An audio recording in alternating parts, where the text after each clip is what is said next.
ओम शांति। 25 दिसंबर 2025। बाबा के महावाक्य। मीठे बच्चे, तुम बहुत समय के बाद फिर से बाप से मिले हो, इसलिए तुम बहुत बहुत सिकी लधे हो।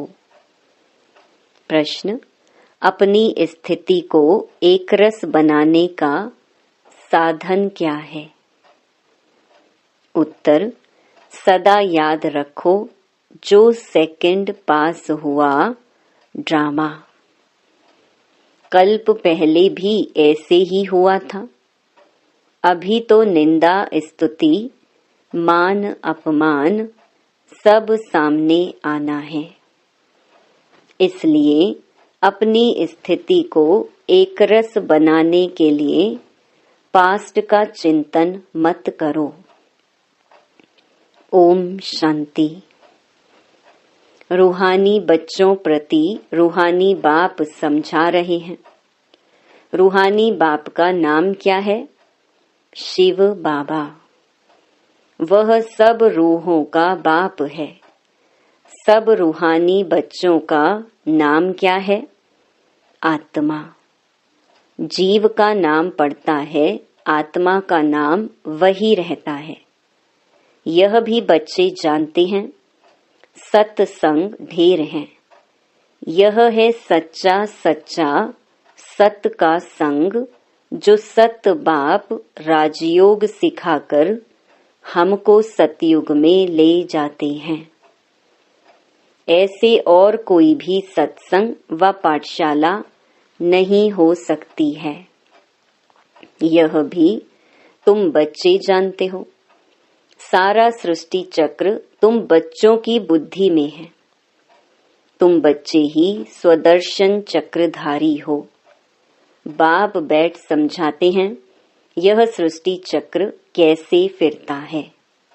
किसको भी समझाओ तो चक्कर के सामने खड़ा करो। अब तुम इस तरफ जाएंगे। बाप जीव आत्माओं को कहते हैं, अपने को आत्मा समझो। यह नई बात नहीं, जानते हो कल्प कल्प सुनते हैं, अब फिर से सुन रहे हैं। तुम्हारी बुद्धि में कोई भी देहधारी बाप टीचर गुरु नहीं है। तुम जानते हो विदेही शिव बाबा हमारा टीचर गुरु है। और कोई भी सत्संग आदि में ऐसी बात नहीं करते होंगे। मधुबन तो यह एक ही है। वो फिर एक मधुबन वृंदावन में दिखाते हैं। वह भक्ति मार्ग में मनुष्यों ने बैठ बनाए हैं। प्रैक्टिकल मधुबन तो यह है। तुम्हारी बुद्धि में है कि हम सतयुग त्रेता से लेकर पुनर्जन्म लेते लेते अभी संगम पर आकर खड़े हुए हैं, पुरुषोत्तम बनने के लिए। हमको बाप ने आकर स्मृति दिलाई है। 84 जन्म कौन और कैसे लेते हैं, वह भी तुम जानते हो। मनुष्य तो सिर्फ कह देते हैं, समझते कुछ नहीं। बाप अच्छी रीति समझाते हैं। सतयुग में सतो प्रधान आत्माएं थी। शरीर भी सतो प्रधान थे। इस समय तो सतयुग नहीं है, यह है कलयुग। गोल्डन एज में हम थे। फिर चक्कर लगाकर पुनर्जन्म लेते लेते हम आयरन एज में आ गए। फिर से चक्कर जरूर लगाना है। अभी जाना है अपने घर। तुम सिकी लधे बच्चे हो ना। सिकी लधे उनको कहा जाता है जो गुम हो जाते हैं, फिर बहुत समय के बाद मिलते हैं। तुम 5000 वर्ष के बाद आकर मिले हो। तुम बच्चे ही जानते हो, यह वही बाबा है जिसने 5000 वर्ष पहले इस सृष्टि चक्र का हमको ज्ञान दिया था, स्वदर्शन चक्रधारी बनाया था। अभी फिर से बाप आकर मिले हैं जन्म सिद्ध अधिकार देने के लिए। यहाँ बाप रियलाइज कराते हैं, इसमें आत्मा के 84 जन्मों की भी रियलाइजेशन आ जाती है। यह सब बाप बैठ समझाते हैं, जैसे 5000 वर्ष पहले भी समझाया था। मनुष्य को देवता या कंगाल को सिरताज बनाने के लिए। तुम समझते हो हमने 84 पुनर्जन्म लिए हैं। जिन्होंने नहीं लिए हैं वह यहाँ सीखने के लिए आएंगे भी नहीं। कोई थोड़ा समझेंगे, नंबरवार तो होते हैं ना। अपने अपने घर गृहस्थ में रहना है, सब तो यहाँ नहीं आकर बैठेंगे। रिफ्रेश होने वह आएंगे जिनको बहुत अच्छा पद पाना होगा। कम पद वाले जास्ती पुरुषार्थ भी नहीं करेंगे। यह ज्ञान ऐसा है, थोड़ा भी पुरुषार्थ किया तो वह व्यर्थ नहीं जाएगा। सजा खाकर आ जाएंगे। पुरुषार्थ अच्छा करते तो सजा भी कम होती। याद की यात्रा बिगर विकर्म विनाश नहीं होंगे। यह तो घड़ी घड़ी अपने को याद कराओ। कोई भी मनुष्य मिले, पहले तो उनको यह समझाना है, अपने को आत्मा समझो। यह नाम तो पीछे शरीर पर मिले हैं। किसको बुलाएंगे शरीर के नाम पर? इस संगम पर ही बेहद का बाप रूहानी बच्चों को बुलाते हैं। तुम कहेंगे रूहानी बाप आया है, बाप कहेंगे रूहानी बच्चे। पहले रूह फिर बच्चों का नाम लेते हैं। रूहानी बच्चों तुम समझते हो, रूहानी बाप क्या समझाते हैं? तुम्हारी बुद्धि जानती है शिव बाबा इस भागीरथ पर विराजमान है। हमको वही सहज राजयोग सिखा रहे हैं। और कोई मनुष्य मात्र नहीं जिसमें बाप आकर राजयोग सिखाए। वह बाप आते ही हैं पुरुषोत्तम संगम युग पर। और कोई भी मनुष्य कभी ऐसे कह न सके, समझा न सके। यह भी तुम जानते हो, यह शिक्षा कोई इस बाप की नहीं। इनको तो यह मालूम नहीं था कि कलयुग खत्म हो, सतयुग आना है। इनका अब कोई देहधारी गुरु नहीं है। और तो सब मनुष्य मात्र कहेंगे हमारा फलाना गुरु है, फलाना ज्योति ज्योत समाया। सबके देहधारी गुरु हैं। धर्म स्थापक भी देहधारी हैं। यह धर्म किसने स्थापन किया? परम पिता परमात्मा त्रिमूर्ति शिव बाबा ने ब्रह्मा द्वारा स्थापन किया है। इनके शरीर का नाम ब्रह्मा है। क्रिश्चियन लोग कहेंगे क्राइस्ट ने यह धर्म स्थापन किया। वह तो देहधारी है, चित्र भी हैं। इस धर्म के स्थापक का चित्र क्या दिखाएंगे? शिव का ही दिखाएंगे। शिव के चित्र भी कोई बड़े कोई छोटे बनाते हैं। है तो वह बिंदी ही, नाम रूप भी है परंतु अव्यक्त है। इन आँखों से ही नहीं देख सकते। शिव बाबा तुम बच्चों को राज्य भाग्य देकर गए हैं, तब तो याद करते हैं ना। शिव बाबा कहते हैं मन मना भव, मुझ एक बाप को याद करो। किसकी स्तुति नहीं करनी है। आत्मा की बुद्धि में कोई देह याद ना आए।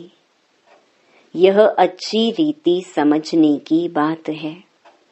हमको शिव बाबा पढ़ाते हैं, सारा दिन यह रिपीट करते रहो। शिव भगवानुवाच, पहले पहले तो अल्फ ही समझना पड़े। यह पक्का नहीं किया और बेते बताई तो कुछ भी बुद्धि में बैठेगा नहीं। कोई कह देते यह बात तो राइट है, कोई कहते इस समझने में तो टाइम चाहिए, कोई कहते विचार करेंगे। किस्म किस्म के आते हैं। यह है नई बात। परमपिता परमात्मा शिव आत्माओं को बैठ पढ़ाते हैं। विचार चलता है, क्या करें जो मनुष्यों को यह समझ में आ जाए। शिव ही ज्ञान का सागर है। आत्मा को ज्ञान का सागर कैसे कहते हैं जिसको शरीर ही नहीं है। ज्ञान का सागर है तो जरूर कभी ज्ञान सुनाया है, तब तो उनको ज्ञान सागर कहते हैं। ऐसे ही क्यों कहेंगे।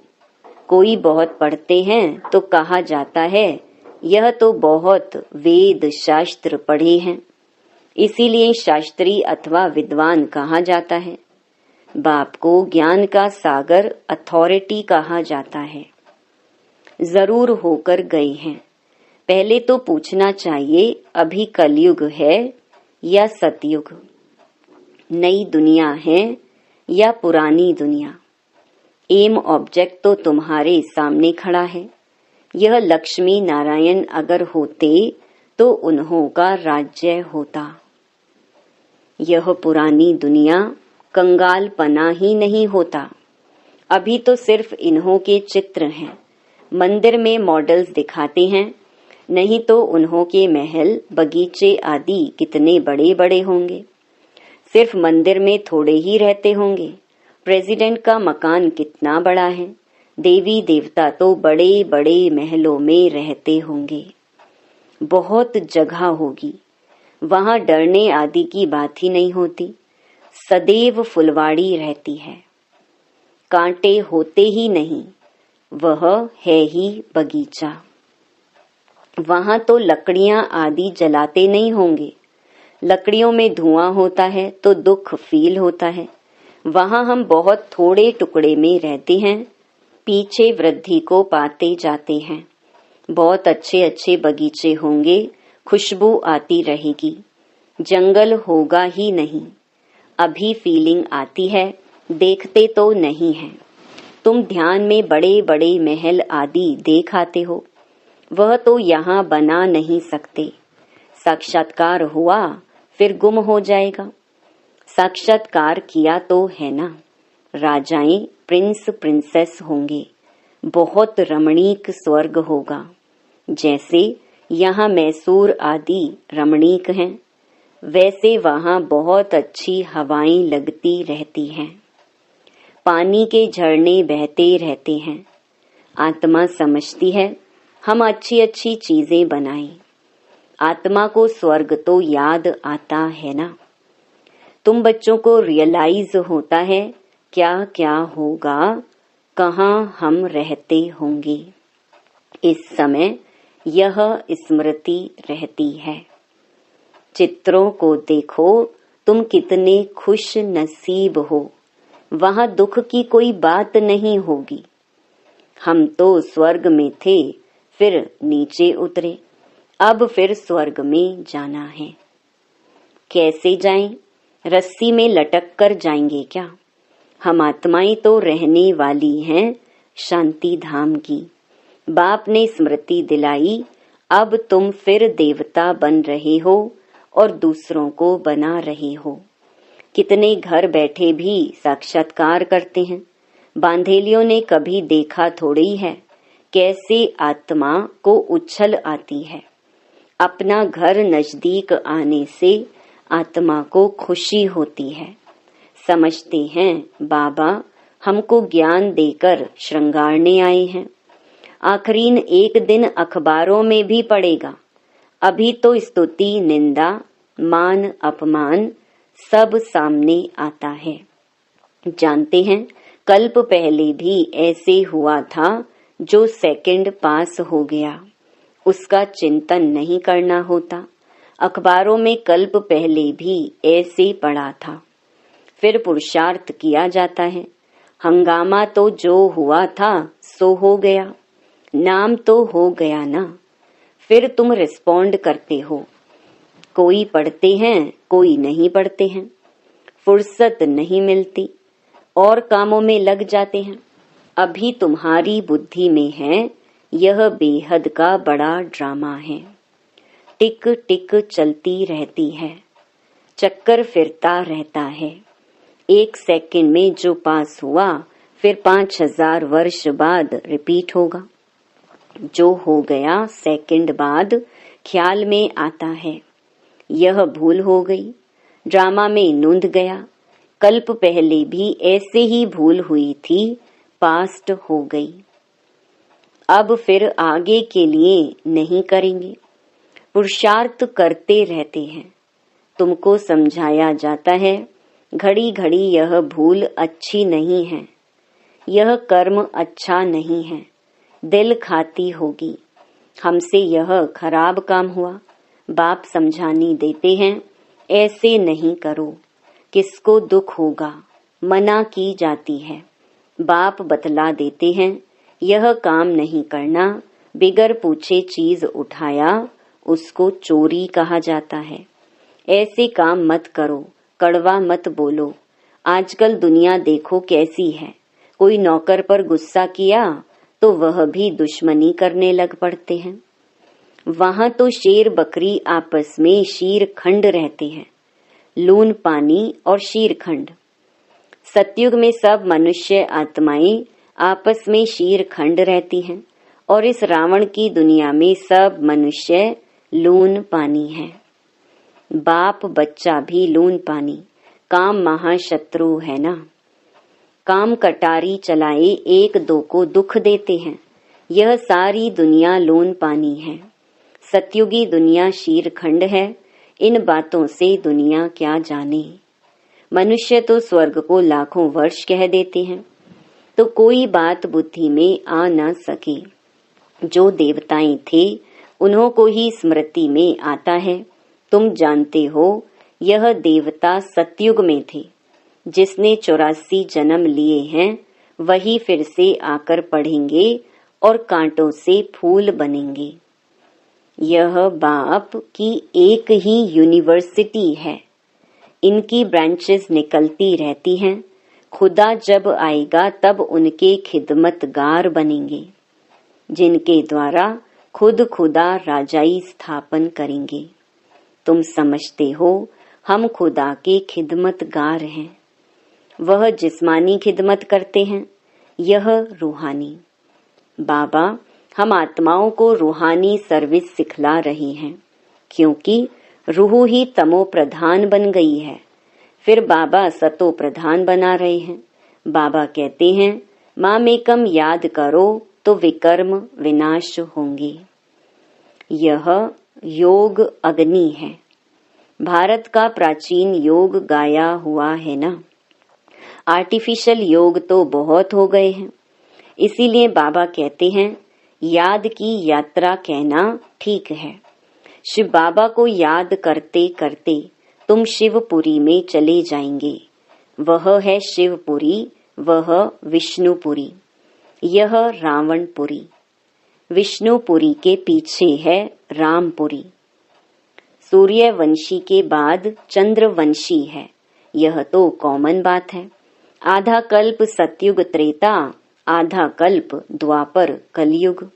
अभी तुम संगम पर हो, यह भी सिर्फ तुम जानते हो। जो अच्छी रीति धारणा करते हैं वह दूसरे को भी समझाते हैं। हम पुरुषोत्तम संगम युग पर हैं। यह किसकी बुद्धि में याद रहे तो भी सारा ड्रामा बुद्धि में आ जाए, परंतु कलयुगी देह के संबंधी आदि याद आते रहते हैं। बाप कहते हैं तुमको याद करना है एक बाप को। सर्व का सद्गति दाता राजयोग सिखलाने वाला एक ही है। इसीलिए बाबा ने समझाया है, शिव बाबा की ही जयंती है जो सारी दुनिया को पलटाते हैं। तुम ब्राह्मण ही जानते हो, अभी हम पुरुषोत्तम संगम युग पर हैं। जो ब्राह्मण हैं उनको ही रचयिता और रचना का ज्ञान बुद्धि में है। अच्छा, मीठे मीठे सिकिलधे बच्चों प्रति मात पिता बाप दादा का याद प्यार और गुड मॉर्निंग। रूहानी बाप की रूहानी बच्चों को नमस्ते। धारणा के लिए मुख्य सार।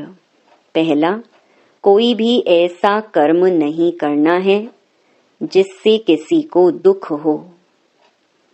कड़वे बोल नहीं बोलने हैं, बहुत बहुत शीरखंड होकर रहना है। दूसरा, किसी भी देहधारी की स्तुति नहीं करनी है। बुद्धि में रहे हमको शिव बाबा पढ़ाते हैं, उस एक की ही महिमा करनी है। रूहानी खिदमतगार बनना है। वरदान, शुद्ध संकल्प के व्रत दृढ़ता द्वारा वृत्ति का परिवर्तन करने वाले दिल तख्त नशीन भव।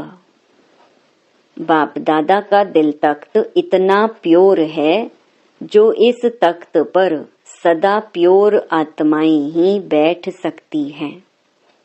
जिनके संकल्प में भी अपवित्रता या अमर्यादा आ जाती है, वो तख्त नशीन के बजाय गिरती कला में नीचे आ जाते हैं। इसलिए पहले शुद्ध संकल्प के व्रत द्वारा अपनी वृत्ति का परिवर्तन करो। वृत्ति परिवर्तन से भविष्य जीवन रूपी सृष्टि बदल जाएगी।